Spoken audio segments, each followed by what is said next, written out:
The hosts of the Swine Brothers show are not role models. They're not even human. They're complete monsters. The Swine Brothers show is dumb, crude, thoughtless, ugly, sexist, self-destructive, foolish, and a crime against humanity. Some of the things they do would cause a person to get hurt, expelled, arrested, possibly deported. The fact they blatantly ripped this off from another source should be an indicator of their shameless depravity. This extreme in bad taste will offend anyone with a working brain, so listener discretion is advised. If you're still here, welcome to the sewer of the internet.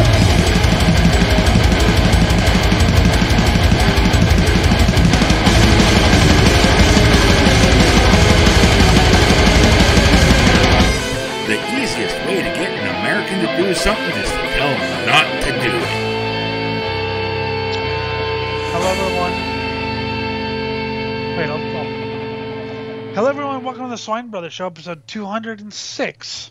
You can contact the show with questions, comments, death threats at Cosmicgodsdie@gmail.com. Facebook, of which I'm now permanently banned from apparently, is facebook.com/@SwineBros666. Twitter is @SwineBros666. And I'm pleased to announce we have a Discord server. Swine Metal Cult. You'll find links in the video description and on the website. And also like, subscribe, comment, and especially share. Actually, especially comment, but share too. Yes, interaction is good. Especially the death threats. I've grown accustomed to having them. I don't feel alive unless I get at least 20 a day. The problem with death threats is that YouTube auto mods them, so you don't actually see them anymore. Anyway, I'm your host, Ellie Lindemood, and my co-host is, as always, I am the Jim, the Seeing Eye Mutant, and the Grand Defecator of Existence. Yeah, so Facebook, they told me I had 180 days to send my ID and stuff. I sent my ID on the 4th day. I got back, yeah, by the way, we're not going to release your appeal. Your account's permanently banned, so I can't do anything with Facebook anymore. So thanks, guys. It only took you 3 years to get back to me, and he didn't even get back to me. He didn't even let me send my stuff, so... Yeah, well, that's, Facebook for you. So, not that I'd encourage people to stop using Facebook, but stop using Facebook. Fuck them. Well, I seldom use it, other than to get an update of whose birthday it is. I really only liked it because it was easy to interview people, but I think Discord's just more fun. It has that whole chat thing. I didn't grow up with, like, AOL chat or whatever. Mm-hmm. So, Discord's fun. I like it, and like I said, we have our own. And I've got weird mutant abomination fetuses coming out of the Syntho womb smoking cigarettes. I thought Swine Brothers group would be too lame, so I was like, I don't know, Swine Metal Culture. Anyway, what is on the clown show tonight? And it is a clown show. No, definitely the clown show, because I just got done watching one of the D.A.R.E videos. Like, someone was, like, sitting there trying to sit there and wonder why the hell it failed, and to me the answer is quite simple. I never paid attention to them. Yes, it's literally like whenever I was a kid, a lot littler, it wasn't like, oh wow, this looks so cool, I want it, or anything like that. Whenever I saw the PSAs or anything, I was like, oh, this is boring. Where's the fucking cartoons? See, that was you. I didn't really think about it. Like, whenever I saw a PSA on TV or whatever, I didn't really think about it because there's PSAs on TV all the time, right? Mm-hmm. Buckle up on your truck, or click it before you ticket, or whatever, blah, blah, blah, blah. So I didn't really think about that. But whenever D.A.R.E came to school, it was actually kind of a joke because people were more interested, because usually they had, like, some cop or whatever doing D.A.R.E. I always wondered what you had to do to get D.A.R.E. Maybe you beat up a white kid or something. Maybe. This is your punishment. You have to go do D.A.R.E. So anyway, D.A.R.E never really because it would always got sidetracked into questions about, have you ever killed someone, or have you ever shot someone? Which, now that I think about it, is a horrible thing to ask. But if you're a kid, it's like, well, cop with a gun. I hope he killed someone. I want to hear the story about how he blew his brains out. Yeah. Yeah, but it was always no. You know, of course they're not going to tell you. But D.A.R.E never really affected me. What got me kind of interested was in seventh grade, I want to say, we started doing health class. And part of the thing on health, it wasn't sex ed yet. That was ninth grade, or yeah, ninth grade. But part of it was we started watching movies about the dangers of smoking and the dangers of drugs. And it's kind of interesting. Just why are they so afraid of us doing that? There was a movie, Please God, I'm Only 17, about this guy, this kid, shows his life and stuff. In a couple of scenes of him, at the hospital and stuff, and his spirit saying that he can't be dead, but the movie's all about, oh, this kid, eventually drives drunk and dies. Now you'd think that the movie would want us to hate this kid, right? After all, he's just killed himself. But people were sad, like, oh my God, I can't believe that he was so young. And I was like, he was an idiot. He got what was coming to him. You see, and people hated that. So my fondest memories of D.A.R.E. and actually watching the PSAs was after I started doing drugs. Yeah. So then I actually paid attention because they were a good joke. But another thing that happened whenever I started doing drugs is my one buddy was selling drugs. And there were these kids there that were always in, like, Students Against Drunk Driving, D.A.R.E., all the other, anti-everything programs. And they were trying to buy drugs off of us. And we were told by other dealers and friends of those dealers, don't sell to them because if they get busted by their parents getting high, they'll rat you out in a second. Yep. So my buddy refused, and they made a huge stink because, like, we know you're selling drugs. We'll get the cops after you if you don't sell to us. So I started selling drugs out of my attic because Jeff couldn't sell out of his basement anymore. Not for at least a few months. And there was then, a few months later, they came back. They started making another big deal about while there was a party. And we flat out refused to give them anything. No booze, no nothing. Another huge stink, and then they left. Then they got into an alcohol-involved DUI accident with one vehicle. It was a one-vehicle accident, meaning they had to be the ones drinking and driving. And they died. And any time that I say that they tried buying drugs off of us the night they died, don't soil their memory. Oh my God, they were such sweet. They were putting on a facade to get away with this shit, apparently. We didn't associate with them. We refused to sell them drugs, and they died that same night. Because they probably found someone who bought something for them. I remember, that's pretty heavy. I remember, so the me of who I am now and the me of a kid, pretty different people. As you could probably expect. I remember back when I was on Ritalin, and my fondest wish was to not take the pill and just throw it away, but I never did because as a kid, a lot of kids just don't have the willpower to do that. Whereas now, I would have just pretended I did it and threw it away or whatever. But anyway, or just sold it to your friends who would crush it up and snort it. In fourth grade. And I didn't have any friends in fourth. I didn't have any friends in fourth grade, Jim. Yes, in fourth grade. I didn't have any friends. Of course, then again, you got to remember, I grew up in a mental institution, so yeah, I knew kids who were in like second and third grade crushing up pills and snorting them. Because and plus, I didn't have any Lucky friends. Dip medication swipping night. I was the weird kid who, like all he talked about was racing, so people didn't like me very much in as a kid. Anyway, I remember being shocked when I found out, and actually like literally shocked when I found out that the D.A.R.E. kids and this sad kids were buying drugs. I remember actually being shocked by that. Of course now of course I'm like, of course they are. But I mean, the number one place I was a pretty stupid kid. The number one place, if you go to a new town and you're looking for a new hookup, look up the local NA meetings, because there's going to be dealers hanging right outside ready to deal Yep. to you.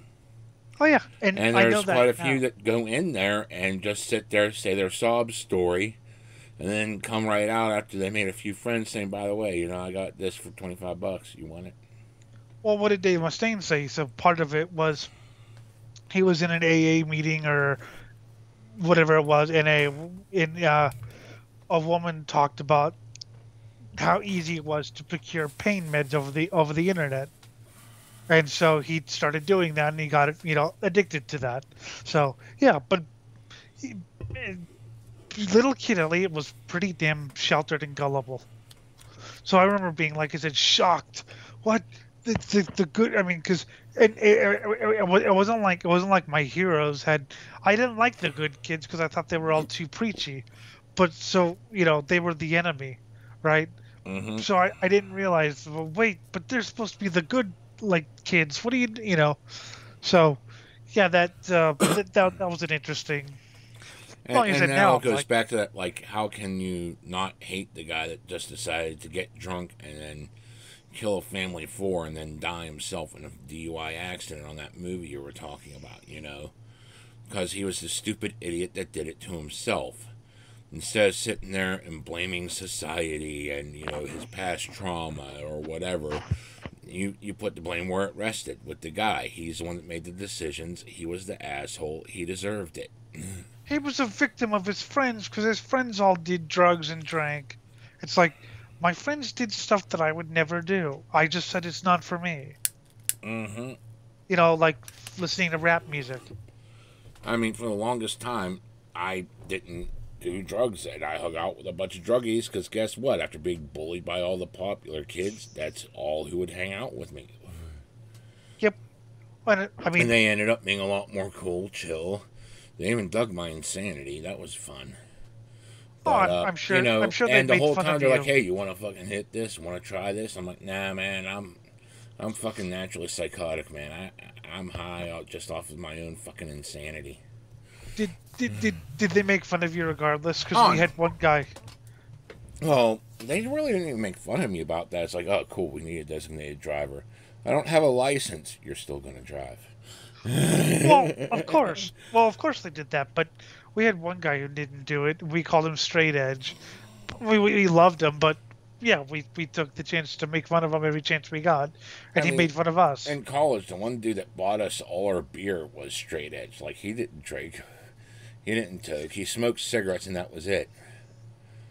Smoked cigarettes, drank caffeine, that was it. Kind of like my life now. Yeah, and well, I knew someone like that too, and his whole reason for buying us beer was, well, as long as you're doing it with friends and stuff, then isn't that better than getting it from someone you don't know? And of course, at the time, I didn't like. Yeah, sure, whatever, buddy. Just give me his the beer. his philosophy was more like, as long as you're fucking puking in your own dorm room and you're not fucking driving around wasted, it's better for you. Well, yeah. Well, that's I told you about my friends, right? Who, okay, do this much? No, no, no, that's too much. And of course, did I agree that it was too much? Of course not, because I was a kid. But the fact that I had friends who cared enough to actually tell me that, because I mean, I could have found people who, just didn't care. Hey, okay, let's, you want drugs, sure, and then, wow, blind man robs bank dressed as clown, clucking like chicken, armed with a rubber llama. Mm-hmm. That because again they just didn't care. Yeah, give him more, but these people actually cared. Yeah. But yet they were accused of being the bad influence. Yeah, everyone who's the bad influence. I don't know And the if you entire were. reason I decided to do drugs, that I smoked pot first time, and I remember the thought process behind it was not, oh wow, it's not doing anything with them or that stuff. It was, you know what? It's my senior year. I should celebrate. So I just grabbed the joint. I was, give me that, and took a hit. Then coughed and hacked for about 10 minutes.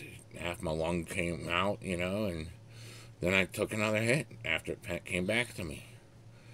It was like, Pot's it's my senior year in high school. I'm going to be graduating this year. I don't have to worry about shit. Pot's great. Mm-hmm. I wish I had some right now. But hey, And the There's entire already reason I wanted to do LSD was because, well, this was actually because of the damn anti-drug thing they had in the fucking health thing saying that it made you hallucinate. And I was like, well, I have auditory hallucinations already. I wonder what it will do with them. Well, there's only one way to find out, and it was kind of an experiment. And I was with my buddy Stern, and he broke out the acid, and he's like, there's two doubles there, blah, blah, blah, blah. And I didn't know what two doubles meant. I knew I was supposed to have two hits. There were two pieces of paper there, boom. Yep. And I did 4 hits instead of 2, so I was completely out of my skull. But dear God, those hallucinations were great. I never had anywhere near as much fun cleaning the dried tampons off the fucking stall walls in the women's restroom. Dear God, women disgusting. Yes, he has auditory hallucinations. We're not quite sure which one is the real. We're not sure if any of us are real or not. That's right. Well, that's why one of my phrases is, I'm the voice in your head saying, do it now. Because I want to be the auditory hallucination. If I'm actually capable of haunting people after I die, that's what I want to do. I want to go around to everyone that's like on drugs and just start fucking with them, whispering weird things in their ear. I hope you have a choice of where you're haunted, because it would suck if, like, no, you have to haunt a shed outside Cheyenne, Wyoming. Well, as long as it's a place that you got a bunch of stoners clam baking the thing, I can sit there and see myself whisper, whale cock. Whale cock. What the fuck's up with whale cock? your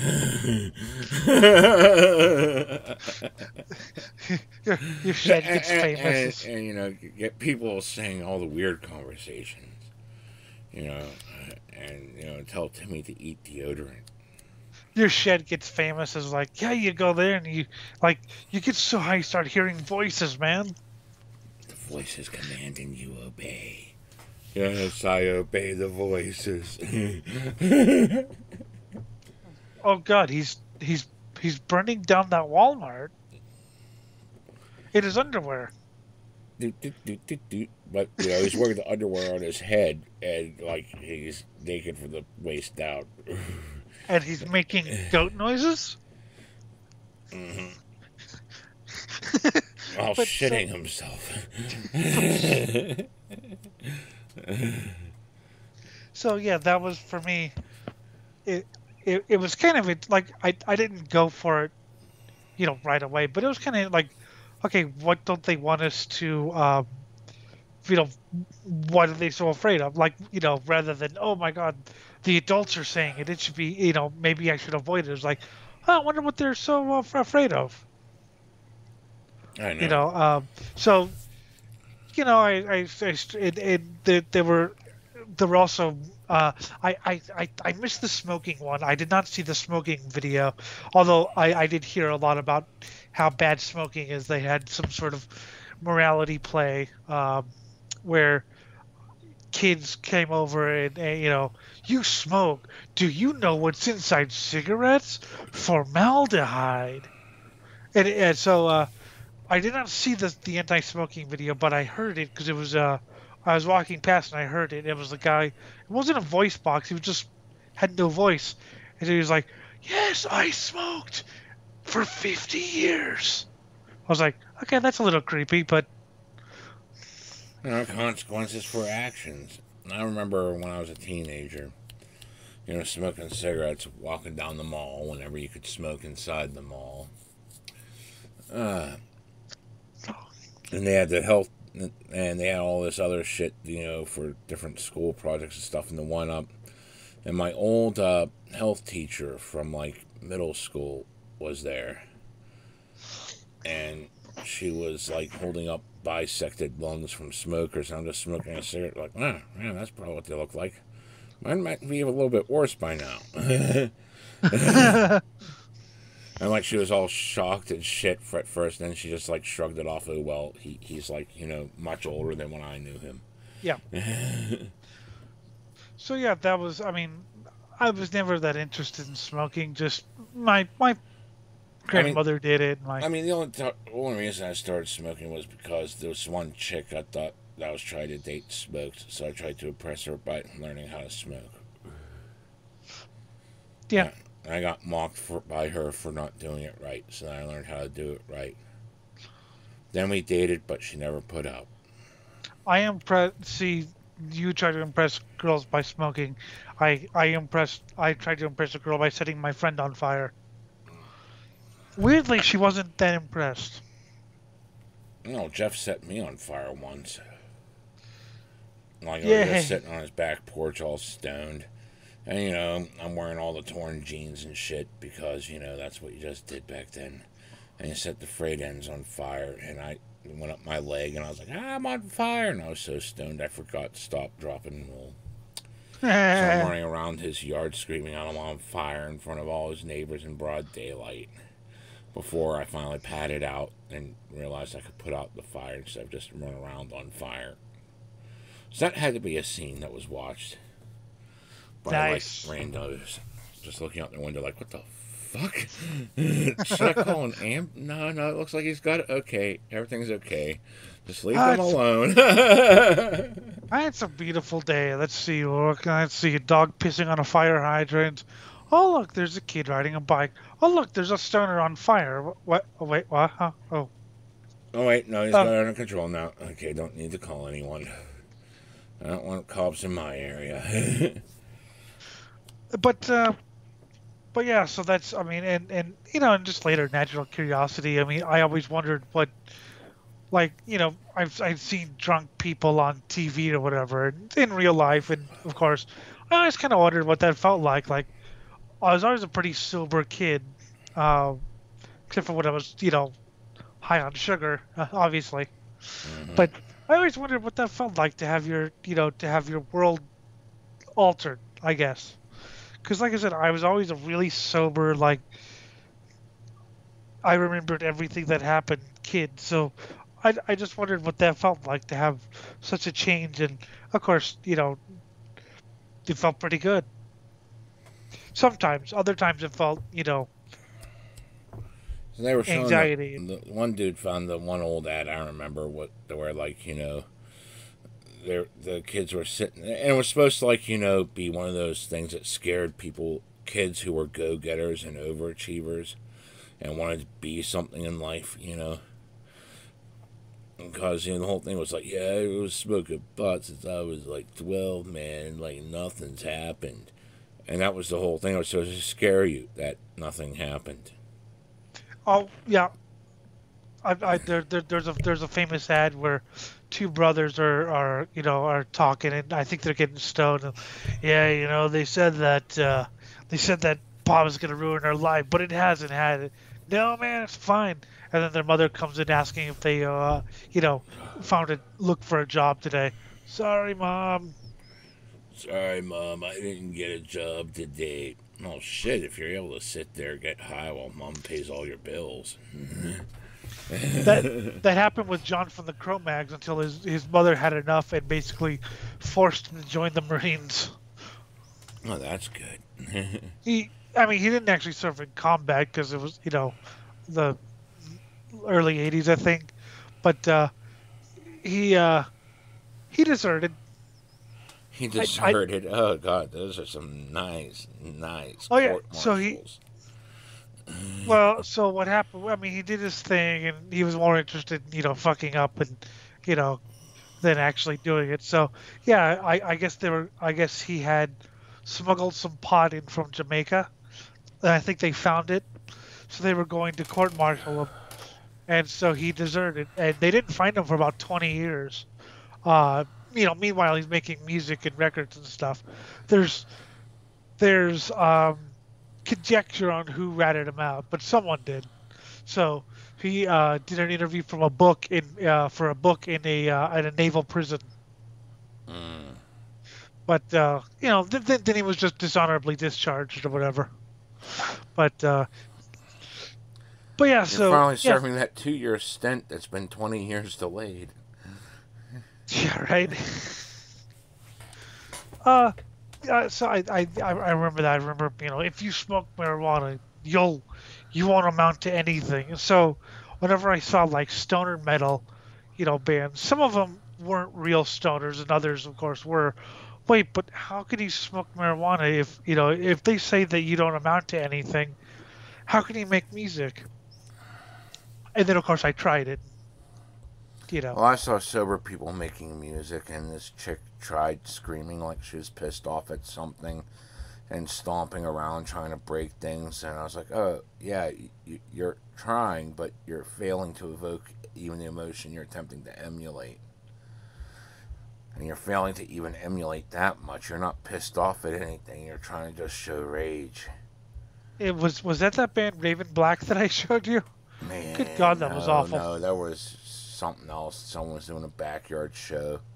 And it's like you're doing it all wrong. This isn't any form of grind that you're trying to do. This is just, or it's not even a noise band. It's just you acting like rich entitled brats attempting to emulate what a noise band does without actually knowing. I've seen that. I also remember this, so, yeah. But that's what sober people do. The people on drugs, they make the good music. I mean, hell, maybe that didn't start really going downhill until Dave sobered up. So, I was actually pretty, not straight. I was straight edge because I was 12 years old, but I actually thought straight edge was a cool thing when I was like 12. What I heard about it from the American Hardcore documentary and from, researching hardcore punk bands, because I thought, again, I was 12 years old, right? I never even, I think I tasted a beer once and didn't like it. I'd never, done anything. So I was like, wow, so there's I always thought that, like, when I was 12, I thought you kind of expected to get drunk as an adult, and I didn't want to do that because, again, I was 12 and I was happy with the way my life was, right? I didn't want to piss it away. Well, or I ended up pissing it away anyway, but anyway. So I thought straight edge was interesting, and also I thought it was interesting because a lot of them didn't do like the one night stand thing, and I started hearing interviews of like rockers and even some thrash musicians. Yeah, the only reason why people get into bands and stuff is to get laid. I was like, well, I don't want to just play music to get laid. I want to play music. I didn't have any sex drive then. I was 12. I was more interested in race cars, but I was like, well, I don't want to just play music to have sex. I want to play music because I want to play music, So hearing them say, that they didn't do that was kind of a revelation. Then I grew up in about 15. I was like, straight edge is kind of overrated. Before I did any, long before I did any drugs, you want to know how straight edge me existed? I used gasoline as napalm for my G.I. Joes. I shoplifted a mall into becoming a Walmart. I got into drugs. There were no major arsons. And we stopped shoplifting. Yeah, drugs saved the saved our local economy from us. We were way too good. That mall just completely got gutted and became a ghost town for years. And then you could see the effects of what we did. Nice. Nice. So yeah. So yeah, I did drugs that saved the fucking local economy, and actually inspired a few of my friends to go to college and make something of themselves, and they did make something of themselves, even though I didn't. I inspired that because I did drugs. And people in the 80s talked about, Ian MacKaye stuck with the whole straight edge thing, which is interesting. But people in the 80s talked about, straight edge is great if you're 15, 16, and you can't get into any of those clubs anyway. So straight edge was kind of like a fuck you, like a, well, fine, I can't get in, but you know what? I don't want to into your stupid club anyway because I don't drink. But once you turn 18, 19, 20, 21, this is if you don't have someone buying you beer or whatever. It's like, well, now that I'm old enough, let's try it. Of course, I got lucky and had people buying me shit. So Yeah, I remember like the quest for someone 21 to buy you beer. Then I became that person, and I lost a year of my life because yeah, whenever I did when they were cool, they bought me booze, cigarettes, and drugs just for buying them booze. So I remember. I was completely blissed out of my mind for an entire year. Till I other remember. friends of mine started turning 21, they started buying beer and took some of my business away from me. I remember Jack Grisham when he turned 21. I guess he threw a party at his house, and his parents left for the day, obviously, and they were looking at the house like, we're never going to see this thing again, are we? He made sure to keep it in the backyard because he was like, well, if my friends were allowed in the house, they would start pissing on the shoes and stuff. It wasn't because they're trying to be dicks. It was just like, well, what the fuck do you expect? The closet door was open, and you know. Mm-hmm. I thought it was Yeah. a bathroom. Well, I no, didn't know I was shitting in a shoe. Dude, you were like sitting on the floor and wiping your ass with the laces. You didn't know it was a shoe. see, there were kind of two schools of thought. One group of people I knew would not know it was a shoe. They actually think it was the bathroom. The other one, of course, were just psychopaths who, well, like I said, what did you expect? The closet door was open. I had to go. Oh, Don't squeeze the Charmin. is that blood or semen? Dun, dun, dun. The both. Yes, you gotta come blood. Come blood. And I know people who just don't like the feeling that drugs have or drinking has. They have anxiety or whatever, and it goes up. So I understand that, but I also know people who've never even tried it because they just are afraid to. Mm-hmm. Which I mean, okay, but I Yeah. wouldn't want to be afraid to. I took that risk. I mean, I never expect anyone to take risks as insane as I've done. Never drink a beer bong filled to the brim with a half gallon of vodka. You don't want to drink that much alcohol in 7 seconds. Yes, That's stupid. that was Because that was you're the point. wasting the buzz one way or the other. Either you're already fucked up on enough substances that you stay awake because you're already fucked up on a shit ton of other substances, or you pass right the fuck out because you have nothing else to keep you going. That was one of my favorite parts of the King Fowley interview where he was talking about the dares he did. Like, they had to drink an ashtray or something like that. It was gross. We had the guy, he did what he coined the term, give me a stupid Mexican trick. And, like, it was pretty much just his way of getting free drugs by doing something stupid. He had to drink a beer bong filled with whatever was in the toilet at that moment, Ugh. which fortunately was just water and a little bit of toilet paper. Ugh. It could have been a That's lot worse for him. that's true, but it's still pretty gross. But I love He it. also had to beat up a crackhead and steal their shoes. Awesome. Just random crackhead and had his shoes stolen. The crackhead's not going to go to the cops. They're on crack. Yeah, right. It reminds me of the guy who. Here's the worst kicker of it all. Once he stole the shoes, they tied the laces together and threw them up over the power lines. So it's like dangling there in front of the crackhead. There's my shoes. Why? Why are they tormenting me like this? That's horrible. There was nothing against him specifically. We just told him to find a crackhead. And he did. There He was took the shoes. There's a guy in Sweden who I guess was told to prove how, because I guess they didn't like him. He was a bit of a hanger-on, so they told to prove how worthy he was by attacking someone. So he stabbed this old dude to near death. I think he got several years in prison for it, Yeah. all just because they didn't like him, just because he was a hanger-on. So it's like, well, here, stab this guy to death.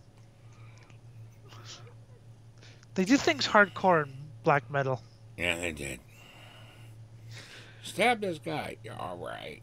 Yeah, it's Alright, just another sure. Tuesday. Stab, stab, stab.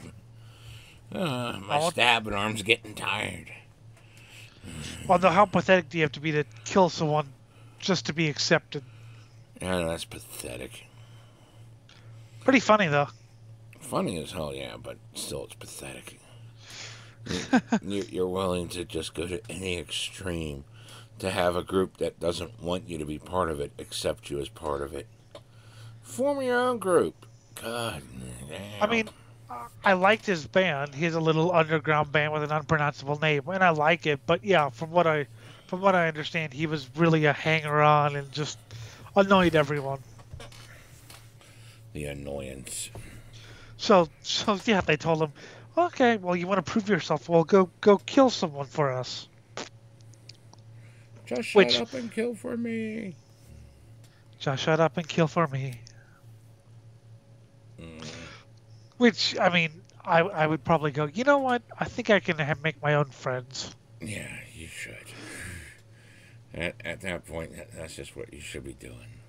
Wait, you wouldn't kill for us, but you'll kill... Yeah, I just wouldn't kill for... I mean, you know, who doesn't love killing? And it's those types of people, 100% the anti-drug campaign would not work. Because they're so desperate at trying to belong to something that if someone in that group said, here, do this, all of it, they do it. All of it. And then, nearly die from OD. That and a lot of people I talked to were... especially the ones who worked closely with the whole drug thing, the whole anti-drug campaign, they were, it was kind of like my reaction was, okay, what am I actually, trying to stop people from doing? Same thing with the whole anti-sex thing, a lot of abstinent, I knew people who were in charge of the whole purity ring thing, and all of a sudden they have little buns in the oven. Or at least they do it anal. Doing anal up the nose. That's. You have a lot to learn about anatomy, Jim. No. You take the dick out the ass and jam it up their nose. See? Is this what you were doing last night? I have no clue what I was doing last night. Oh, I heard the screams. The screams are always fun. Aren't they, though? Mm-hmm. So, yeah, and we would also watch movies where there would, multiple endings, and one of them was, this guy is talking to a girl, and he's interested in her, and he said, hey, you want to get a couple of beers downtown or whatever? And one of the endings was, yeah, sure. And then it leads, 10 years later, she's, an alcoholic. Mm-hmm. And of course the other endings are, one, she rudely rejects him, and of course the other, she just politely, no thanks, I'm not into that. And we had to do plays, we had to actually do plays about that. And of course I was always the one tempting people, or the one ripping off stores or whatever. We had to do one shoplifting play, and of course I was the one who stole, and everyone, oh no, I don't want to do that. And so I finally had one of my friends, because I thought the whole idea was hilarious, so we didn't take it seriously. So we kind of wrote a little script, and rather than just kind of politely going, no, I don't want to steal, or even rudely, I had him go really dramatic. Get thee behind me, sinner! Get thee behind thee, sinner. Yeah. Oh, it was hilarious. The teacher was pissed because you're not taking this seriously. Well, no. No, I'm not. Take seriously, Yeah. Get thee behind me, sinner. It's like, whenever people bitch about getting unsolicited nudes. I got unsolicited nudes the other day. I bitched about it, and I got laughed at. No one got offended on my behalf. I don't understand the whole nudes thing, mostly because I'm blind, but I don't understand, unless you know someone very well, why would you send them naked pictures? It was just an aside out of the blue. I haven't heard from the person in years, and it's like, oh, here's nudes of me. I remember you guys did well. Yeah, almost 20 years older than me, but it's starting in like 2010, 2011, 2012. We started getting started having to go to assemblies about cyberbullying. Sounds like the damn campaigns against bullying at my school, which the bullies in my class, those that took baseball bat to my face, literally took a baseball bat to my face. Yeah, they were the ones that were like highly favored in those classes and deemed not to be bullies, and they're taking a baseball bat to my face. Yep, because you were weird. So the cyberbullying, and yes, you have to say it like you can't just say. You have to say it all dramatic. And anyway, it was about I guess this really happened. A girl sent a guy naked pictures, and they had a fight. So the guy posted the naked pictures online, and the girl apparently thought that was so horrible she killed herself.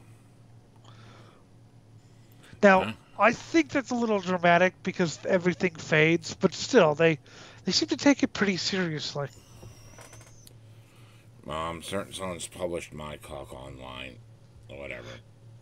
Yeah, it's they actually have, and it's actually, Jim. I was doing some research earlier today, and it's actually a favor of the trying to get people trying to get young kids to be abstinent. If you have sex, this is what your penis will become. Oh my God! So that's yeah, the abstinent cock. The abstinent But yeah, cock, and it I remember rots from not using it. I remember they made a big fuss about that. Like I said, I thought it was overkill, but you can't really say that because she did die.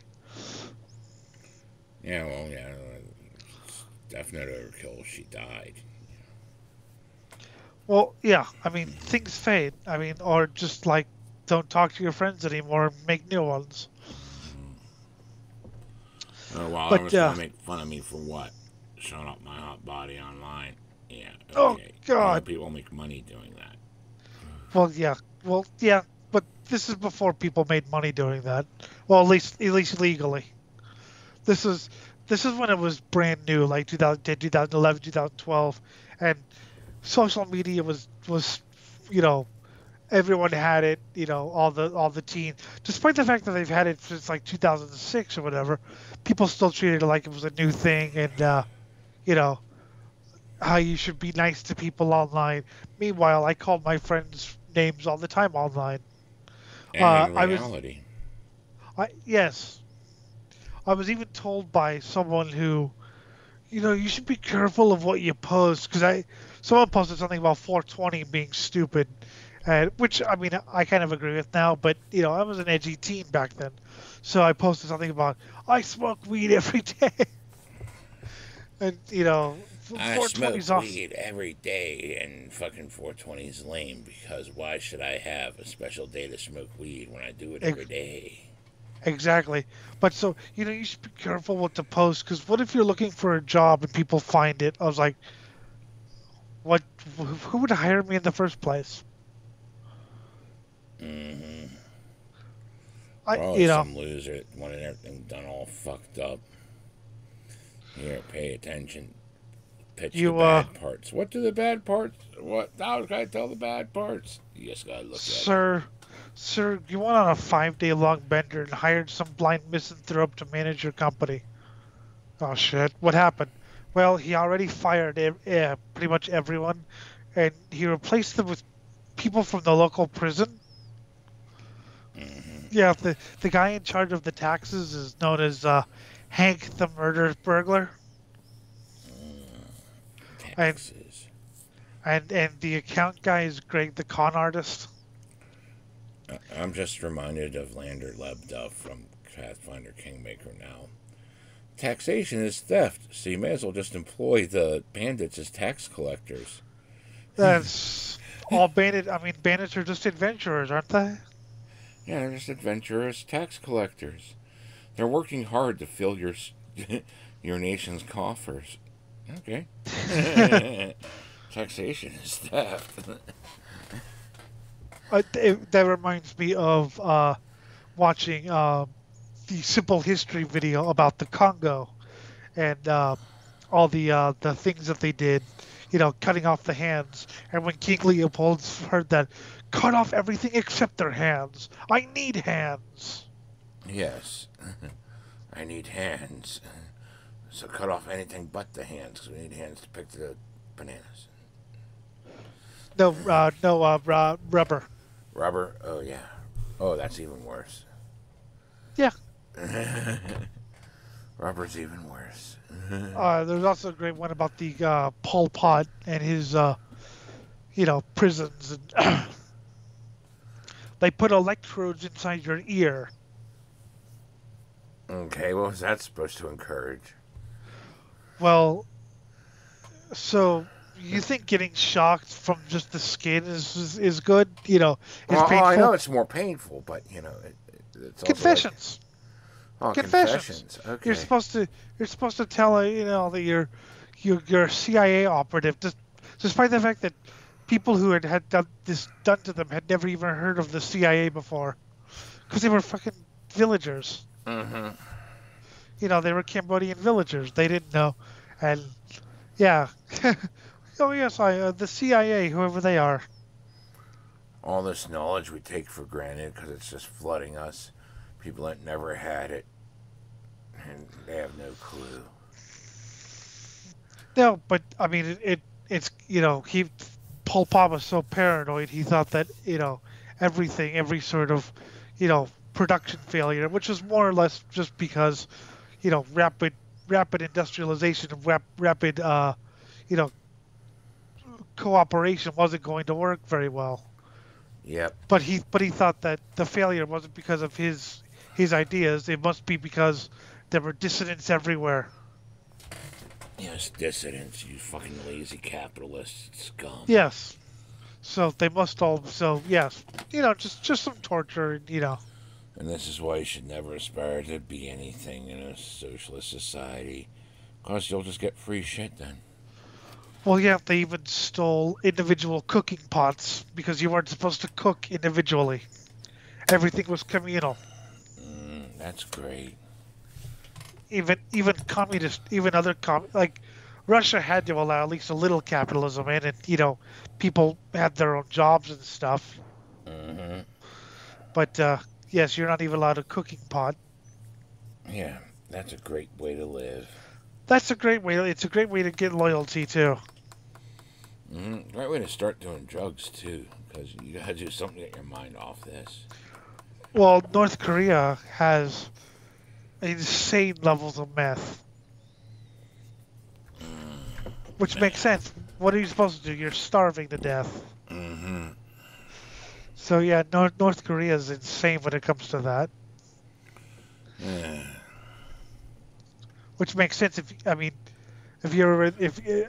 think you've read it, Jim, but the accusation. Yeah. That was depressing. That was depressing. But I'm glad I read it. Yes. Because it's stories about what life's like in North Korea. It's Yeah. Yes, your child is afraid of Karl Marx posters, so you don't get to live in the city anymore. You get banished to the farm. Mm-hmm. And I mean,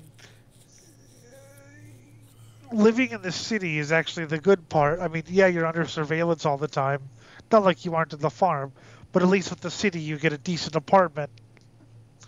And farms, you get whatever the hell you can scoop up. Yep. So. Yes, capitalist side. It's not like living in a farm where you can actually, feed yourself. Because you have to produce for the people. Well, and your subsistence comes secondary. Your grandfather destroyed a rice box, so we're going to punish 3 generations of your family. Yep. That's pretty much how it works. To the point where your wife is having abortions. Not because she doesn't want kids, but she doesn't want her kids to have the shame of being cast out like that. Yeah. So, yep, great story. Great stories. All very uplifting. Yes, let you realize, dear God, is it fucked? Yep. And yeah, Jim's gotten me into the whole history thing. He made me watch something last December, and I think we spent all night watching that, and then we went. I watched not every day, but most days I watch something from one of the history channels. I mean, they're fascinating. Mm-hmm.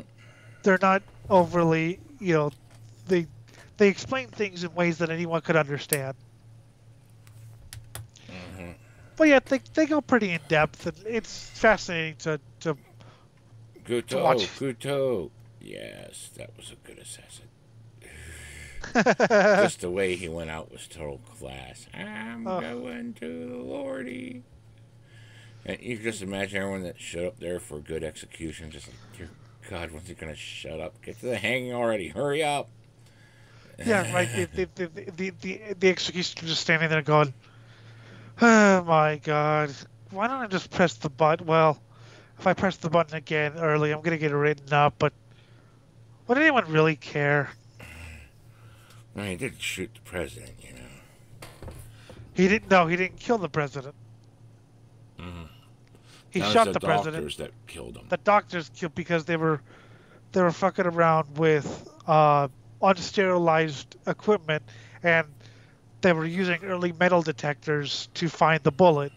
But the problem is, the metal detectors. He was on a bed with springs, Mm-hmm. so they were literally just cutting him up. And if they had just left it, because the bullet had come to rest and they'd formed a cyst around it.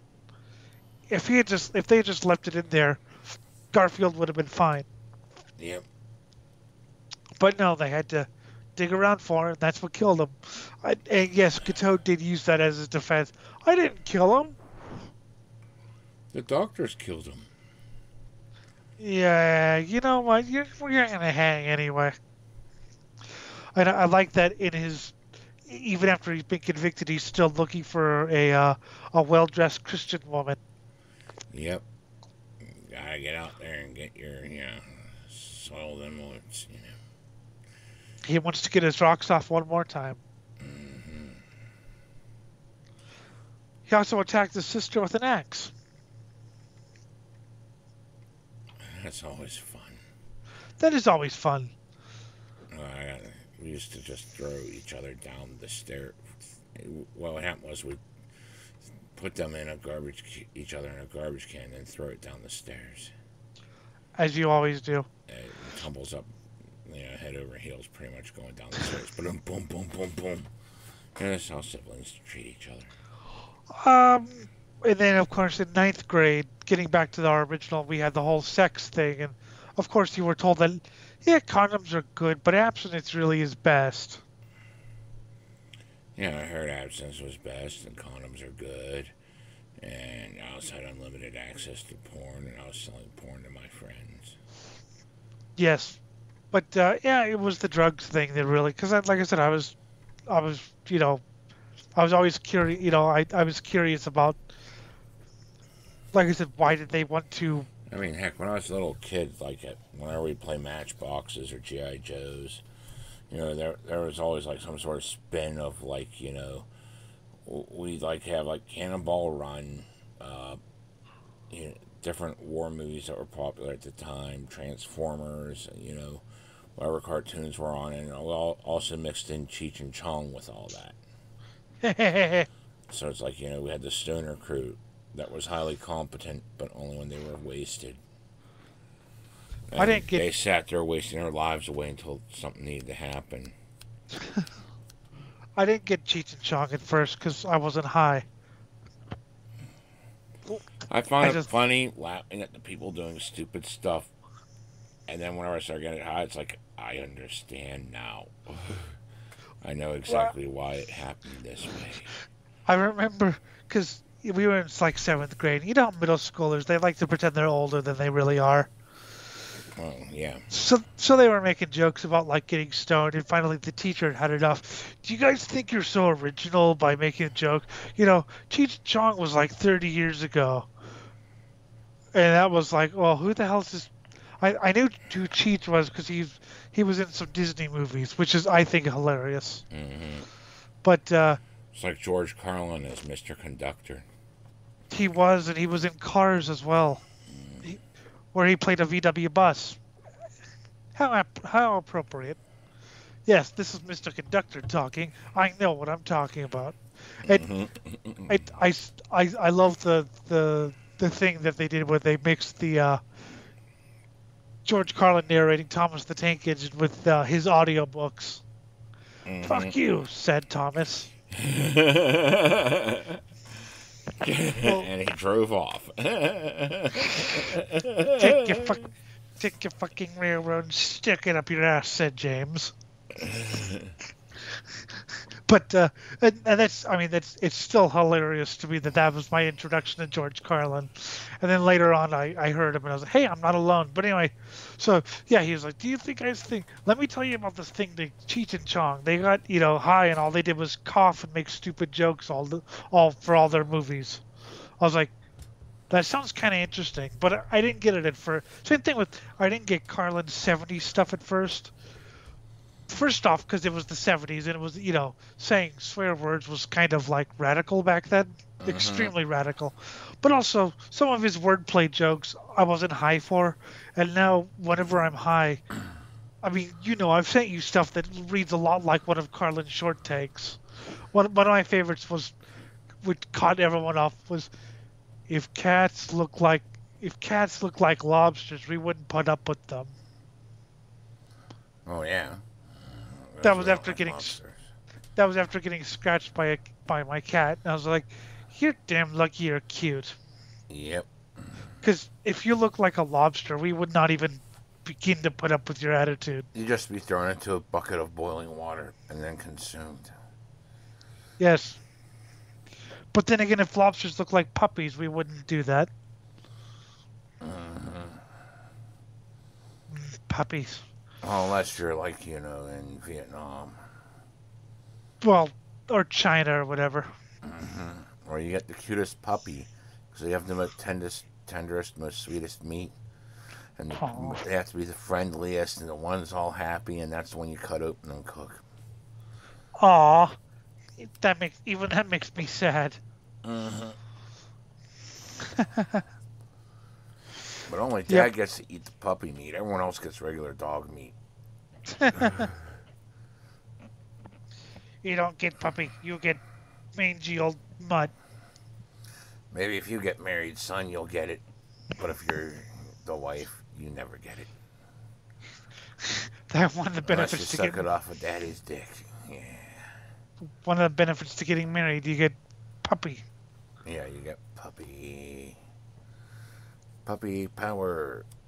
I also saw something where they set Scooby-Doo in some post-apocalyptic universe. And Fred dies. And then Velma wants to name a city they founded Jonestown because that was Fred's last name. She didn't get why Jonestown was a bad name for a town. Nice. Let's name it Jonestown. Let's not. I still love the story of Jonestown. I read a book about Jim Jones. It one about Manson a couple years ago. And the story about Jonestown was hilarious. They were moving very slowly and very deliberately, and it was all going well. And the people who were living in Jonestown were happy. They could set up their own community at their own pace, and then there was a magazine printed which was going to criticize Jonestown. I don't even think Jim Jones. It might have been inflammatory, but it was a magazine. It was a magazine that like a couple thousand people would read. But Jim Jones panicked, so he started lining up all of his followers to go down to Jonestown. First off, the infrastructure wasn't in place, and then what killed Jim Jones's divinity? Because if you remember, people saw him as a god. was he would get whacked out of his skull on various things and start jabbering into the intercom, the camp intercom, for hours on end. Goat penis. Just imagine you're trying For to work, right? hours. You're trying to work and build a house. Mhm. And the Guyana, I mean, again, Guyana is hot as fuck. You're trying to build a house to like house these people that your great leader, prematurely led here, and all you hear is and the goats and the I am God because of the goats.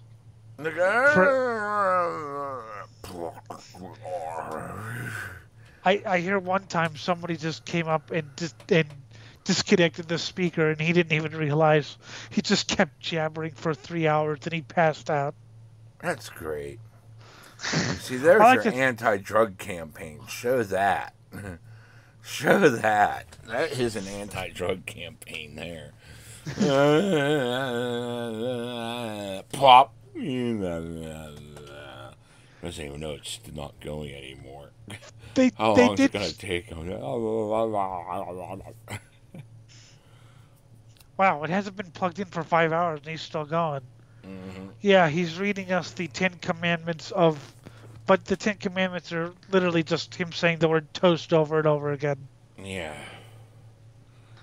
Sir, toast. Toast. Sir, are you alright? Toast. They did have something where they showed. It was hilarious. They showed this like young woman, who was very bright and articulate. This was before Violet found drugs. And they showed her 6 years later. And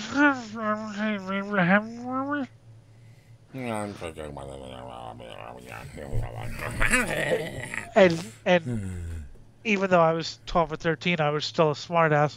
So after they showed that, I go, that makes a lot of sense to me, man. Yep, it makes more sense now because it's now coherent words. But they're not coherent. It's just babbling. Shut up. I'm on drugs. Dun, dun. Oh, yeah, I got in trouble for making those jokes because you're not taking this seriously. Of course I'm not. But maybe I am. Maybe she actually does make more sense. And the comment I got was, you're sick. We're always sick. Aren't we, though? They now want people to consent to a new Transformers movie. What? Well, I given... don't understand why you want consent. Well, given how bad previous Transformers movies are, I'm not giving my consent. I had to watch one in theaters. It was terrible. Well, they had a great one where, like, I think it was like the final showdown with Megatron, but instead of Megatron's voice, they used the Great Cornholio. I keep it my bone. Peekaboo, you son of a bitch! Boom. Nice. That was great. It made so much sense. It was clear. I saw it sober, and it was great. You see things sober? I still love whenever the first time, I think it was like the second gummy I ever had from 2021 after like 11 years of, or 10 years of being, sober unless you count alcohol. Which I really only started drinking heavily, not heavily, but partying in 2020 anyway. So I have a gummy and Jim, hey, we'll play Fallout 4, which, is a shitty game, as everyone knows. Mm-hmm. But Jim started fucking with me. Mm-hmm. He would start... I'd take Jet, which slows down time in that game, and, just in the middle of talking to someone. Hi, another cell.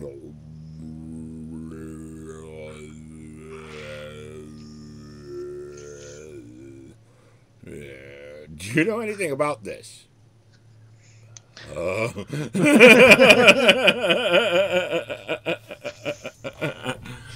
sure, I know all about it. You don't have to lie. Oh, good. You're going to explain it to me anyway, and then, yeah. No, I don't even know what it is after they explained it to me. I Are still you ready wanna, to do this? I still want to know what. I still want to know what the person was thinking watching them inject jet while they were talking. Like, I don't know this person. I'm just getting to know them, and the first thing they do is shoot Jetta. Yeah, they're just doing drugs in front of me. It's like, but it's the daughter of it's Yep. the mother. No, it was the mother of the fucking father. Yeah. But yeah, that was very fun. It was because I was like, wait, is this happening or is that? That was happening, and it fucked you even worse once you realized it was happening. And then you would skip dialogue when I was listening to it. And I was getting really into like listening to it because only on pot could I actually care about Fallout 4. I did that Like, specifically to fuck with you, just yeah. so you'd lose some of the context. Like, I'm really into this, and what the fuck just happened? But meanwhile, I was finally getting to enjoy the game, and Jim has to ruin it by these stupid jokes. You see, this is how sober people fuck with you. I fuck with you just by existing. I know. It's a Blind sad man? day for all. Blind man exists? What the fuck? And people are going to listen to this and be like, yep, that's a couple hours of incoherent rambling online again.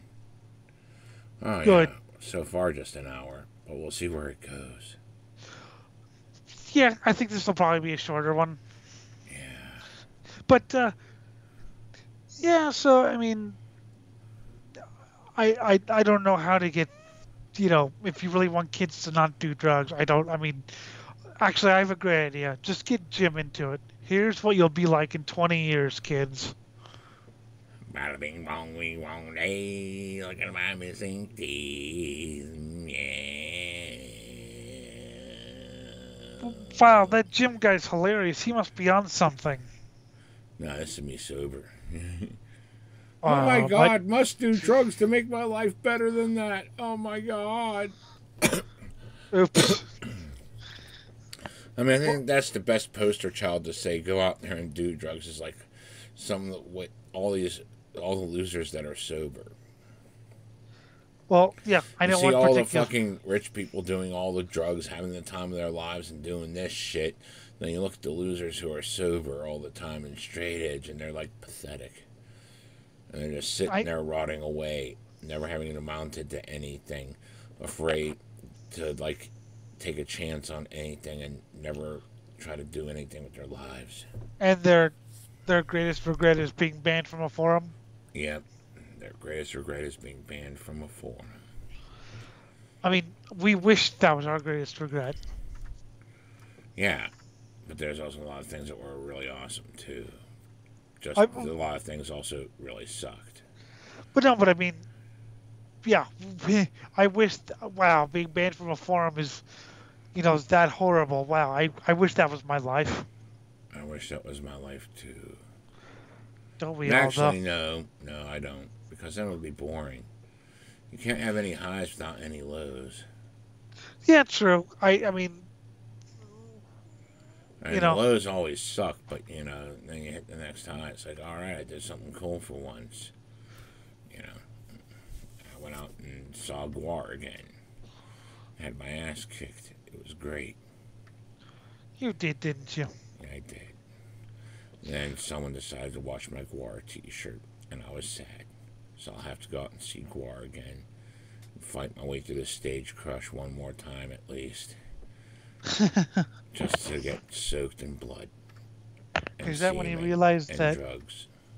Like mosh pits kill you now? Yeah. That's not when I realized it, but I definitely felt it that time, yeah. I think it lasts maybe like, 2 minutes if I'm really good. I got old. Getting old. The next day you were probably like, kill me. Yeah, I was. Well, what about the guy who at the Slayer show. He breaks 3 ribs. The EMTs are there, and he's like, "Don't take me to the hospital yet. Just take me up. I need to finish Slayer." Yeah. I think there were like 12 songs left, so he just literally sat there on the sidelines, like moaning in pain. But do you want to go to the hospital? Slayer! Fucking But Slayer, man. no, it was more like Slayer, man. Ow, ow, ow. Yeah, he was in horrible pain, but he refused to go anywhere because Slayer. That's awesome. But meanwhile, you could hear him moaning in pain in between songs. Yeah. But I don't think he regrets it. I don't think he does either. He got to see Slayer with the original lineup. Yeah, that's good. Yep. Breaking ribs for Slayer. I mean, God, fuck. I mean, all the different crazy shit I did throughout the years. Damn. But, like, it was so worth it, you know. All the pain I'm suffering now was worth those memories. Yep. And also, I mean, what really scared me about drugs wasn't actually that. It was getting sober. Because the people I saw getting sober were, you know, they became Bible thumpers, or they became, you know, drinking beer, on tour is grounds for drinking 1 beer on tour means you're fired. All right, 1 beer. So that was actually what scared me more than I was like, wait, I don't want to be one of those sober people. It's constantly ruining the fun for everyone else, and it could even be like 100% drug-free fun, and because you're not having fun in their very specific way of having fun, oh God, it's Now, like whenever someone tries to tell you how to play a video game that they've beaten 1,000,000 times, and you're not playing it right, so you can't have fun your way. You got to have fun their way. I get it. If you really can't be around people who drink and whatever, then yeah, okay. I know a couple drummers have the sober, a couple musicians have the sober room or whatever, but they don't tell people not to do it. They just, okay, you guys are gonna go off and drink. I'll be here, stay here in my little room. And that actually scared me too, because God, that does not sound fun. The sober room, well, I got all my porn and video games in there. That's not porn, Jim. That's zoological videos of spiders. Fucking. And then they consume each other after mating. Yes. Yes. So there was no point in it, because they're both dead. Yeah, no judgment. You can't kink shame now. Can't kink shame devouring your partner. That's what I told the judge. After the people I killed, I was like, "That's my kink. You can't kink shame me." And that's how I got out scot-free. Yeah, right. Also, assault with a donut is pretty damn hardcore. Assault with a what? Donut. That's what I thought you said. I was making sure you said what I thought you said. I was like, did you just say donut? I mean, could you imagine the amount of effort it would take to beat someone to death with your testicles? Yes, actually. I did that last night. Dun dun dun dun. I love songs just have this horrible way of sounding like, why are my testicles bleeding? God, why the hell can't we have more songs about mass destruction? At least those are fun. Mass destruction. Crying over, some chick giving you, strange STDs. Well, I cried over it. Whenever you could say, look, I'm the VD collector. I treat STDs like Pokemon. Gotta catch them all. Gotta catch them all. Songs about STDs can be fun. Clap Queen. Sick and obscene. Yeah. Now I see there's pimples down there. That's the Mentors. Yes. Pimply goodness. All on the groin. Jim told me a certain story, and that reminded me of the Mentors.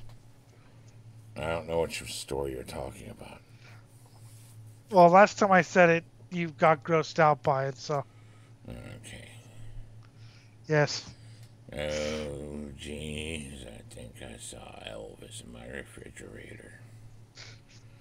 You fucked the refrigerator? Yeah, sure, why not? That reminds So, me of one time we did drugs. yes. And we told this guy to go fuck the stove. And then he did. And then he screamed. And he came back and he's like, I don't want to fuck the stove. I still love I'm an ashtray. I'm an ashtray. Oh! No, I'm not an ashtray if you put a cigarette butt out on it. So. I love it. And I'm sure I sound just as intelligent when high, but still, it's hilarious. Yes, I'm certain that it's going to end poorly for you. Which will be hilarious the next day. A good story to tell, you know. I just want to So know. that everyone can see how much of an idiot I am. Well, what I want to know is I want to know the profound shift in his ideals when he realized he wasn't an ashtray. Well, I think we probably were telling him he was an ashtray and fucking ashes on him for an hour. And then, like, when someone said, where's the ashtray? I'm an ashtray. And he put the cigarette butt out on his hand. He's like, ow! I'm not an ashtray. He probably realized that it shouldn't hurt an ashtray to do its function, you know. Yeah, but think about his worldview just exploded. Yeah. I'm not an ashtray. And that was the politician's son. Yep.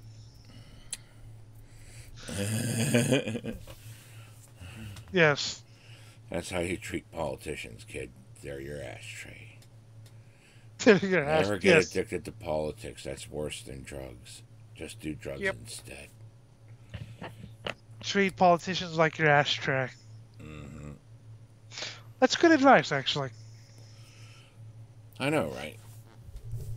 I mean, it's the advice kids need. Don't look up to them. They're not worth your time. Exactly. Well, they're all liars and crooks. Just I never understood. Well, I understood because, I mean, back when I was a kid, I looked up the politicians who I agreed with. But now, even the ones I agree with, I realize they're not going to do it unless you make them. And there's only one way to make them is if, like, 1 million people start screaming, do it now. Yep. But you're not going to get that 1 million people screaming, do it now. And you know politicians know that. Mm-hmm. So they're just banking on people just being apathetic to it and going out and doing stuff. And then, you know, they try to get you hooked on all these, you know, causes which change hourly, which ones are good, which ones are bad. So get you hooked on this whole entire culture war bullshit. And then, like, you know, how you're so diverted with all this other shit that they're able to just bankrupt the system. You know, make themselves and their friends rich at taxpayers' expense. Yes, there was a story about one of the Roosevelts had a visitor from a union, and the union guy gave him a long list of things to do, and Roosevelt looks at it and goes, I like this. I think this is all sound. I like it. Make me do it. And, contrast that to whenever Obama was elected and people, now that he's elected, we can just sit back and watch him change the country for the better. Oh, yeah. It's like, no, you have to make him change the country. He's not going to do it unless you make him. Yep, you didn't. You got all his pet projects, drone striking the Middle East into the Dark Ages, fucking jackpotting every system. Even his healthcare plan was just like, it's my legacy. I passed healthcare legislation. Yeah, about the most corrupt sack of shit ever, which only benefited one group of people and left everyone else out in the cold now. Not to mention that it was actually a Republican-backed bill that Obama just kind of took. Don't fucking sit there and cry boo-hoo was Republican-backed. It was backed by Democrats, too. Well, and of course, no, it wasn't. No, at first it was. No, at first the Democrats hated it. It was backed by Republicans. Then when Obama came in and kind of took the bill, all of a sudden Democrats loved it and Republicans hated it because everything's all partisan now. Nothing. It doesn't matter what the policy is. if our side does it, it's 100% right, and if their side does it, it's wrong. I mean, same thing with the Jones strikes and stuff. But yeah, I I find that hilarious, and people criticize me for criticizing it because how can I was like, it doesn't do anything. It benefits the wrong people. So usually I try to stop the conversation whenever people bring it up. It's like, yeah, but it was Republican backed, and that's why it failed. But it was also Democrat backed. Once it No, became about Obama's legacy, all of a sudden all the Democrats loved it and all the Republicans hated it. Yeah. no, that's not why it failed. I just find it ironic and hilarious that the party that introduced it, oh shit, it's Obama. It sucks now, and the Democrats who didn't like it, oh god, it's Obama. Oh, it's wonderful. It's wonderful. We love it. Mm-hmm. Yeah. So that no, I'm not saying that. Yeah. I just think it's hilarious. And look at how many times they do that in Congress, regardless of who's in charge, who fucking puts up the bill. You'll get like one or two people trying to do something to stop it, but then the rest of them are like, I love it, we hate it. And then, like, they vote on it, and then immediately after they vote on it, they switch sides, who loves it and who hates it. And also, they like kowtowing to people. Mostly the Democrats like kowtowing to Republicans. Look at the Patriot Act. Oh, God. Only one Democrat voted against it, meaning the other 49 voted for it. Well, of course, because it's like the greatest bit of socialist fucking legislation ever raised. God, you attack people's ability to have money, period. You attack their bank accounts. They can't spend money. I mean, that's a socialist wet dream. You have to spend money how we say you should spend money. Otherwise, we declare you a terrorist and go you through the trials. And by the time you're done with the trials, you've already been homeless. And you couldn't spend money on your own defense. Well, you might not be homeless, Jim. They might give you a nice home in Guantanamo Bay. For 7 or 8 years. Yeah, while this is going through. Yeah. And of course, the one thing is once you get there, though, you're technically in no man's land, and they don't have to try you anymore. They don't have to charge you anymore. Nope. And the reason for that, and he was asked, people were asked, well, we might get some informants. I'm like, wait, so you're torturing them? You're putting there's something gonna want to narc for you? Like, I'm just somehow reminded of Bud Dwyer, because at the time there was a pay-for-play scam going on here in PA. Yep. And whenever it was found out this was going on, the DA offered a deal. You rat out your friends and you go free. Well, they found out that they bumped into a guy that actually wasn't part of this particular scam. He's a politician. He had to be guilty of something. But in this particular scam, he wasn't guilty. But because he wasn't guilty, he didn't know anyone else in the scam. So, he's the one that got fried, charged, convicted, so he blew his brains on fucking national TV. Wonderful. And it's the entire reason why back then we used to have, like, it used to be cheaper to have black and white film on you instead of color film. And they always just, for like these press releases and shit, it's another boring political event by some nobody in the middle of nowhere. Let's just bring up the black and white film to take pictures. And after that incident, it's like, well, now everyone's got to have color film. This is before, everything was digital, kids. Yep. But yeah, that was the incident that made, newsrooms go nationwide and say, no, we need color film now. Now we got to have color pictures of, like, things, just in case. Something like, a guy calls a press conference just to blow his brains out. I'm sorry, Mom. And you watched it. Mm-hmm. Took me years to find out what that was all about, because I was just a fucking kid. I was like, oh my God, he's got to go. What's he going to do? What's he going to do? Chick, click, click, click, bam. Yes, he blew his brains out. That's me as a kid. As an adult, I was like, fuck. Damn. Did you, like, the next day, like, so what did you do when you were sick? I watched the guy blow his head off. Yeah, right? Oh my God, that's so cool. That's how kids are. I like the newscaster who, after reading the opening news, took a gun out and blew her brains out at national, or not national, local television, but still, bit of a surprise. Yes. And I've seen multiple comedy skits, making fun of these things. Or Yeah, like someone just decides to televise their suicide. yeah, but the real thing's much funnier than the comedy skits. Yeah, it is. And it's But also got interesting. Well, the Bud Dwyer thing had an interesting lesson behind it. The other chick, I think she was just self-obsessed. yeah, I don't know the story behind that. Probably though. But hey, you know what? I mean, gets good ratings. Actually, for the next show, I'm going to blow Jim up on air. Not just like mid sentence he'll be talking. Yeah, and this reminds me of the time I. Yep, yep. Oh shit! Jim exploded. Again. We need another Jim. Need another Jim. We need another No. Timmy. No, the world does not need another Jim. You need the Jim button to do something. No, they do not need the Jim button. I like how in the Stanley Parable, it mentions substance abuse, fringe religious groups, and dying at an old age surrounded by your cult as Jim. Yes. And I thought that was like really like, oh yeah, Jim will love that.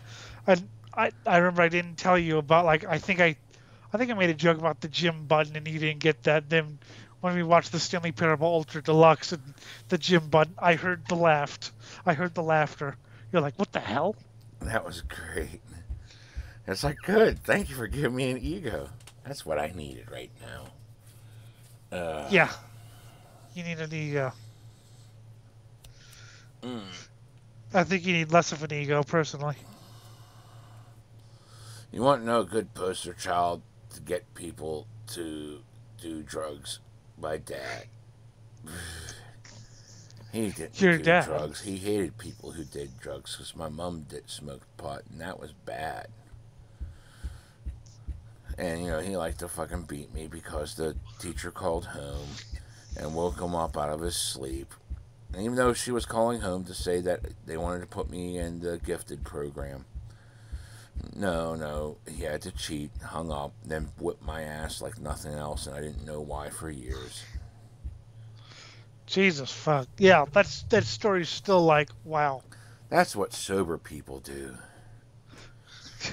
My mom, she just forgot to take me to the mall once, so I walked to the mall. And she didn't bitch. She even gave me money. So I had enough money for a pack of cigarettes and a big slam and a coffee at Denny's. Nice. That's what people on drugs do. They gave me money to go off to the mall to find someone who's 21 to buy me alcohol. I still love when, with Hal Ellis and Matt Mustaine. Are you old enough to buy cigarettes? There's a store on the corner. Are you old enough to buy beer? Now you're talking. Yep, there we go. Buy me beer and we're good. Yep, buy beer and we're good. And you're in my band. So I gotta keep you close so I can get more beer. It kind of sucks once you turn 21 because you have to, start paying for beer. I mean, granted, sometimes you have to anyway, but people like giving me free shit. Probably it's just the whole novelty of the blind man. Honest Steph, I knew you back in the day when I was selling acid on my dad's attic out of Major C. But only when you were on acid. Because the hallucination would have been so hardcore from eating that much acid. It'd be debatable if you ever came down. Hey, look, Jim. I'm gonna walk out this store and get some coffee. Yeah, that's the window. That's the window everyone pisses out of. There's there's something there, But there's a metal butterfly out there. I want to ride. Mm-hmm. And then 10 years later, wow, I haven't seen you in 10 years. It's been 300 years. Oh, he's still high. Okay. Yeah. Eat Are you another one. Eat another one. Eat another one, or I'll kill you. Eat another one. blah, blah, blah, blah, blah. That's what Jeff said at the first Ozfest. Because some dude was debating whether he wanted to eat his last hit of acid there, then and there, or save it for later because he was already tripping balls. And Jeff just looked at him and said, "Eat another one! Eat another one! Eat another one, or I'll kill you!" Then he turned around to some random crowd behind, some random people behind us, and just screamed, "Eat another one!" And I'm like, "Oh, we're sorry, man. He's all toast." It's cool. It's Ozzy. Here, have a joint. Okay. I We made remember. new friends out of that. I remember Puke did a lot of drugs and stayed up for about, I don't know, 5 or 6 days. And I went home. I had stuff to do. Mm-hmm. So I get a call from Miss Pretty in Pink. Could you come up and check on Puke? Why? What's wrong? He's saying words, but they're not making any sense.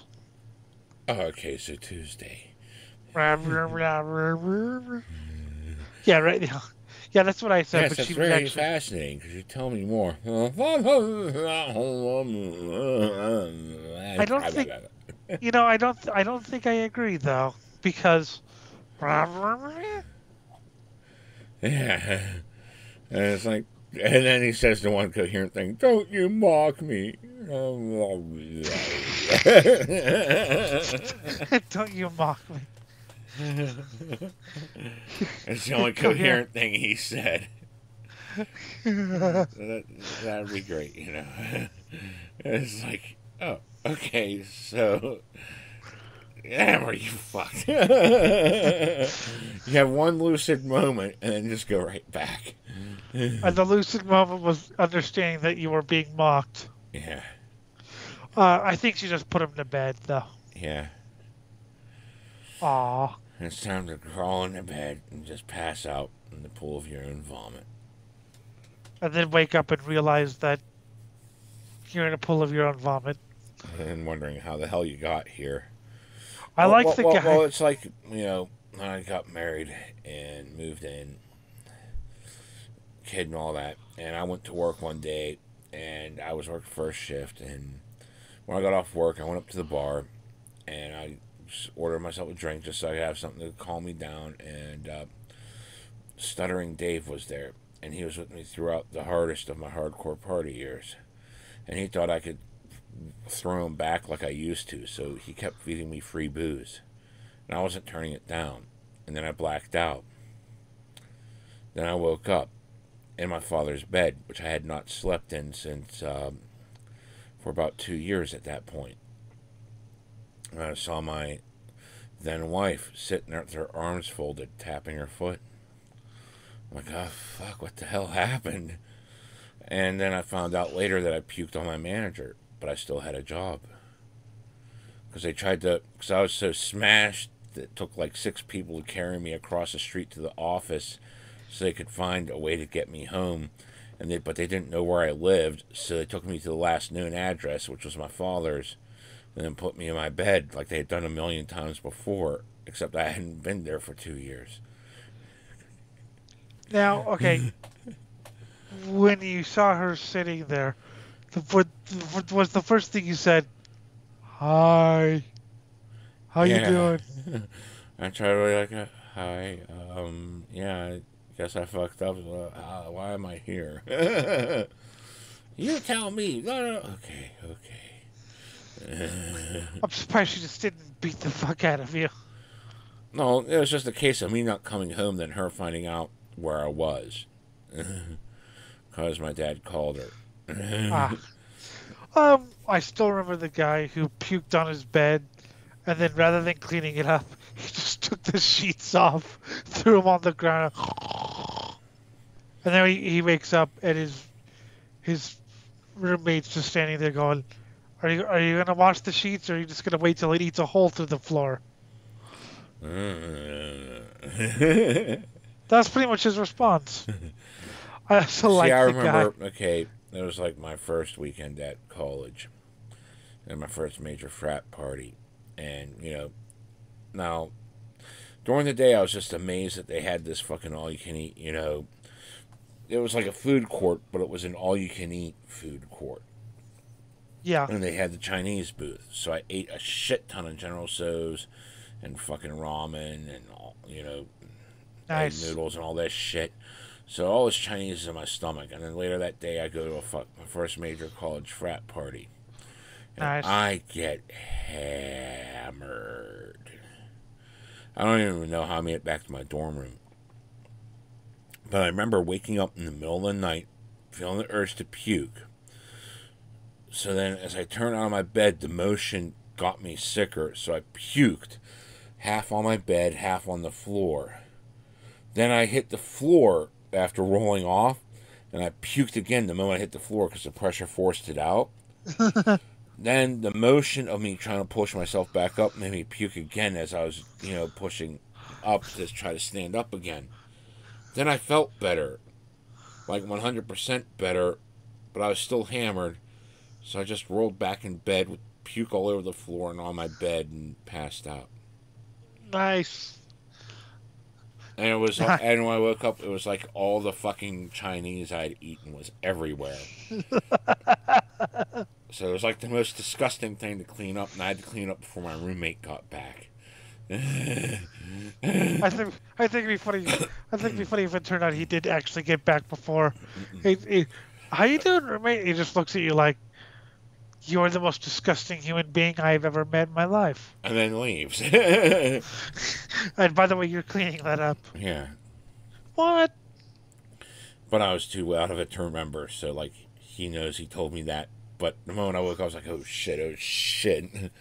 I got a roommate. I gotta clean this up like immediately. Before he gets back, he gets pissed off that I puked all over the room.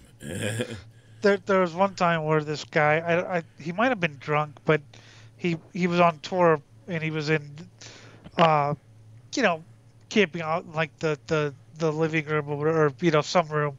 There were these strange, you know, he was staying with these strange biker guys who were nice, but probably not the, you know, the kind of guys you want to mess with. Mm-hmm. So anyway, he pisses his bed. So he wakes up at like 4 or 5 o'clock, and he's, you know, he pisses in sleeping bag. So he's like, oh God, So he runs out, dumps his sleeping bag in the backyard or in the dumpster. He comes in and he goes into the main room, and they're like watching cartoons. He's like, oh, I didn't expect you had a late night. I didn't expect you to be up. Yeah, you know, just couldn't sleep. So they had watched cartoons, and he did the rest of the tour without a sleeping bag because he pissed in it. That's great. I'm just reminded of that just reminds me of how I ended my night, the first night I tripped. I just sat there and played Legend of Zelda: Link to the Past. This is back whenever it was like brand new on the brand new system. So, you know, you're just imagine, you know, today's equivalent would be like playing the most top tier game that was on the top tier system with the best graphics available. And it was just like the most amazing thing ever. And like I beat the game from start to finish tripping and didn't remember doing it because this was Stern's mother's game that she had. And she saw that one save was like triple completed 100%. Nice. I did that tripping and it was like, oh.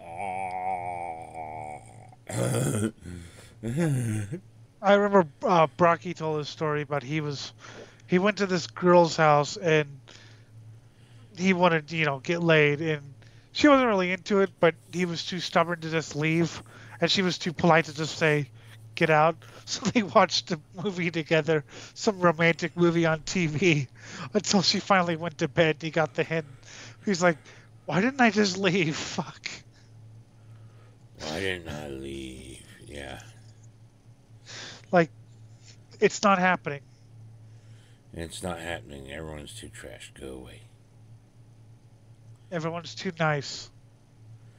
Too nice. And then that's why they pee on your bed. No, I still remember waking up. I still remember waking up at my friend's house. The last thing I remember, I was at this other friend's house, and this guy was like 40 miles away. And he's like, yeah, you went to my car to like get something and passed out. Of course, there was nothing for me in that car. I don't know what I was doing in that car, but I said I needed to get something in it, and nobody was questioning because the guy wasn't there, but it was unlocked or whatever. So I come in, I pass out. The guy, why did he pass it? Oh, whatever. So he just drives me to his house and puts me on the couch. But like I said, the last thing I remember is I was awake. I was awake and at this one house, and then I don't know. I don't know what happened between me doing that and I need to get something from his car. Okay. See, I remember there was this one time I was told about. I got hammered, and I was told I passed out in the neighbor's yard. And when they woke me up, I hopped in the car, in the back seat now. And they're like, "Fine, okay. Where do you want to go?" And I was like, "I want to go Burger King. I want Burger King." And like we drove up to Burger King, and it was closed. I was like, "Drive west. We'll cross the time zone and hit a Burger King that's open." I paid him money somehow, and then like at one point he was like, "Fine, I'll just get you some food." So he stopped at fucking Sheets and was about to order something off the kiosk, and then he turns around and he sees me at a kiosk hitting the pay button, and like all of a sudden this sheet comes out that's like a mile long of the things I ordered. He's like, "Okay, let's just get out of here, Jim. I can't take you anywhere."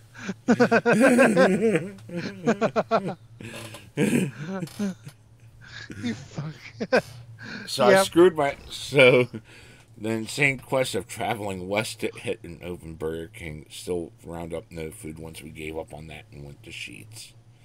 Because I screwed myself out of that deal too.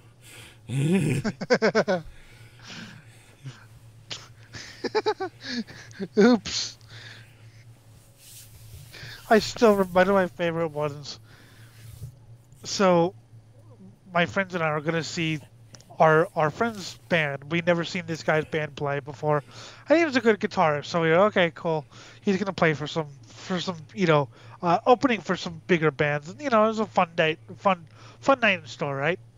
Yeah. Well, so a friend comes by with two things: a bunch of records we haven't heard before, and drugs. Well, we got about 3 hours to kill before the show, and so we start watching, taking in, imbibing, and so here's what happened, at least according to what I remember, is finally about 2.5 hours later, we realized that, hey, we should probably go to the show. The only problem is, in that 2.5 hours, the sun came down and it's coming back up. Oh, good. 2.5 hours. Meanwhile, there's about 5 pizza boxes. I remember ordering pizza. I remember eating the pizza, but I still thought somehow, even after eating all the pizza, dessert, and stuff, that we still had about 3 hours to kill. So what actually happened was we got distracted and high, listening to all this stuff. Now, a girl I was dating, and you know who I'm talking about, her mother was at the house. And she knew exactly what was going on. She was an old metal chick. Yeah. But she knows enough to not tell, hey, you should probably go to the show. You're really high. And we weren't doing anything, So she ordered us pizza. She ordered us Cokes and even dessert. So we were having contained instead of, creating problems elsewhere. Yeah. And she, and so anyway, when we finally sobered up, she was cooking us bacon and eggs. And I go, "Why didn't you tell us?" And she's like, "Would you have really listened anyway?" No, you wouldn't have. Of course not. Because the words may have reflected back in your brain as, "Yeah, but we still got 3 hours." Yeah. Like the show's long gone, But we still got 3 hours. Our friend was like kind of miffed about it. Like, "Why didn't you?" We explained it. He's like, "Typical." Just typical. Yeah, right. Yeah, it would. Yeah, we still got 3 hours. Like I said, we ordered pizza and I still thought we had all that time. I remember the records we listened to though. They were really fucking good. some bolt thrower, napalm death.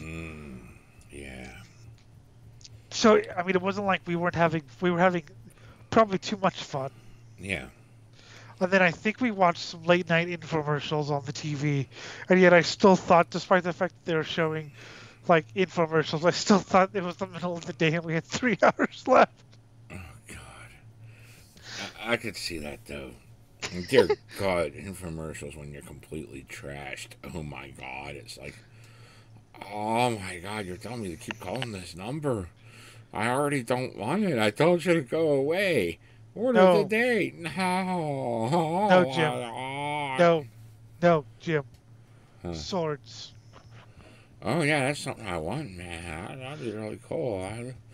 That's my credit card. Oh my God. Meanwhile, they're like the shittiest, like worst swords ever, but you think they're the coolest thing ever because you're, insanely high. I remember watching a cheap aluminum replica that's not even really molded correctly. No. I remember one time I was trashed and watching infomercials, and a guy was swinging his sword around to demonstrate it. And even though it was a crappy sword, he still cut himself. And it was literally like, yeah, this is a replica of XCOM. Ah! Mm-hmm. You should have heard the scream. Yes. You should have heard maybe the scream was a little bit more blood-curdling than I remember. A little less blood-curdling than I remember, because, again, I was trashed. Mm-hmm. But it was still hilarious. Like, he was like, oh, God, I've just cut myself. That's great. While trying to demonstrate this. Yeah, it's a replica. I'm just remembering, I think it was on the 3DO. It was one of those systems that, it was released at the time that only drug dealers could afford it. Like rich people and drug dealers. Those are the only two people that had the system. And one of the games that came out with it, I think it was 3DO. It was like one of those ones you had to daisy chain together the fucking controllers. Anyway, the game was called Twisted, the game show. Yeah. And pretty much the thing was you were supposed to escape TV hell. And everyone was like one of the late night infomercial personalities. Like you had the used car salesman, Uncle Pez selling you the cheap kids shit, the military fitness instructor trying to sell you exercise equipment and shit. Yeah. And then they had the religious guy, doing the all night Christian begathon. And I loved picking him because it was like everything was hell and purgatory. Everyone liked Uncle Pez because he was the computer-generated image, But I loved the religious guy because it was, like, hilarious hearing, like, yeah, and you're leading me to salvation. I'm damning you to hell. Every time you rolled good, it was like, yay, God is pleased with you. And every time you roll poorly, you're going to hell. I'm like, yes, I love this. It's such corrupt religion. And it's, like, just so great because I could recognize because everywhere, whenever you're watching the late night infomercials, even the local ones, they have the same types of personalities. Yep. And like they had this thing where where you lose a turn, and you lose the turn by they put a bomb in the person's hand, and the used car salesman, he told his puppy to run, and then you see the little puppy like run off the stage, and then he blew up. And that's nice. how you lost a turn. And they had the Bozo Square, where they just make fun of you for winning absolutely nothing. And then Big Zero was another time they made fun of you for losing a turn. Very nice. Then what was called the Cyber Die was like 0, 1, and 2. That sounds like a pretty fun game. But yeah, so, I mean, we've had good and bad experiences, but you've got to have the bad along with the good. It's called life. You can't, people who want an ideal, I don't want any strife in life. It's like, well, but that's what life is. And they wind up making up their own because they start getting into the fucking, random bullshit they get into. I know people who are so obsessed with not having drama that they cause drama because they're so non-confrontational. that if something happens in their lives, they just refuse to do anything about it because they're so afraid of confronting people about it. And it just causes their life to collapse in around themselves. Yeah, I mean, there's nothing wrong with being non-confrontational. That's probably the best way of, but at the same time, it can also hurt you. Yep, everything in excess is horrible. Yep. Well, I think that's about all we just live life, and I don't even know what the hell the point was, but you know. we're out of practice, I'll admit it, but we're going to get back into practice. Well, we started off with drugs, and then we wound up with drug stories. Then we went into live life and prosper and be What is life? What is life but drugs? That's right. So yes, we're a little out of practice, but we're going to get better, people. That's right. Something along those lines. This has been the Swine Brothers Show, episode 206. You can leave questions, comments, and death threats at cosmicgodsdie@gmail.com. Facebook is at SwineBros666, as is Twitter. And you can join the Swine Metal Cult on Discord. And also like, comment, subscribe, and share. Share the fuck out of it. We suck at self-promotion. Yes, for the Jim, I have been Elliot. We'll see you next, and it will be next time, like soon, people.